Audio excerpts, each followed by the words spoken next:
అందరికీ నమస్తే. ముఖ్యంగా యూత్కి నమస్కారం.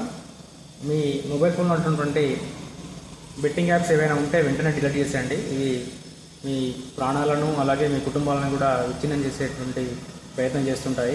వెంటనే మీ మొబైల్ ఫోన్లో ఉన్నటువంటి ఎట్లాంటి బెట్టింగ్ యాప్ అయినా కూడా దాన్ని వెంటనే డిలీట్ చేసేయండి.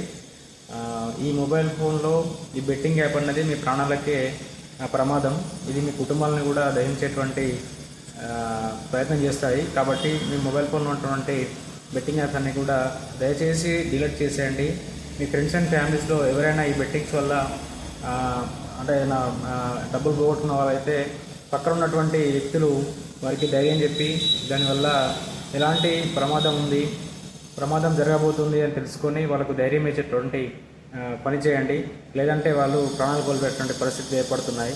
దయచేసి యువత అందరూ కూడా ఈ యొక్క చిన్న విషయాన్ని చాలామందితోటి షేర్ చేసుకోండి. అలాగే ఈ బెట్టింగ్స్ యాప్ వల్ల ఇప్పటికే రాష్ట్రంలో చాలామంది యువత చనిపోయారు. రీసెంట్గా మన పెద్దపల్లి గుదర్కని ఏరియాలో కూడా చాలామంది యువత చనిపోయిన వాళ్ళు ఉన్నారు. కాబట్టి ఈ బెట్టింగ్ యాప్స్కి ఎంత దూరంగా ఉంటే అంత మంచిది. దీని మీద మరిన్ని అవేర్నెస్ చేసేందుకు యువత దీనిపై చర్చ పెట్టుకొని మీలో ఉన్నటువంటి అంటే ఎలాంటి ప్రాబ్లం ఉన్నా కూడా పక్కన ఫ్రెండ్తో షేర్ చేసుకోండి. కాకపోతే మీరు ప్రాణాలు మీకు తెచ్చుకోకండి. ఈ ప్రాణాలు అనేది మళ్ళీ తిరిగి రావు. మీ కుటుంబాలకి ఎవరు భరోసా ఉండరు. కావున ఫ్రెండ్స్ అందరూ కూడా మీరు ఫ్రెండ్స్ అందరూ కూడా చర్చించుకొని ఈ బెట్టింగ్ యాప్స్ని ఎంత త్వరగా డిలీట్ చేసేస్తే అంత మంచిది.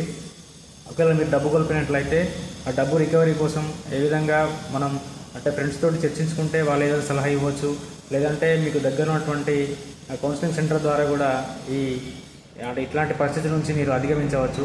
దయచేసి మీ పేరెంట్స్ కూడా ఇట్లా డబ్బు కోల్పోయినాం అని చెప్పేసి మీరు బాధపడకుండా ఇంట్లో చెప్పేసేయండి. ప్రాణాల మీదకి మాత్రం తెచ్చుకోకండి దయచేసి యువత. దయచేసి ఫస్ట్ ఆఫ్ ఆల్ మీ మొబైల్స్లో ఉన్నటువంటి బెట్టింగ్ యాప్స్ని వెంటనే డిలీట్ చేసేయండి. Thank you very much. Signing off మీ అరుణ్ కుమార్. ఈ విషయం మరింత మందికి తెలియజేసే విధంగా షేర్ చేస్తున్న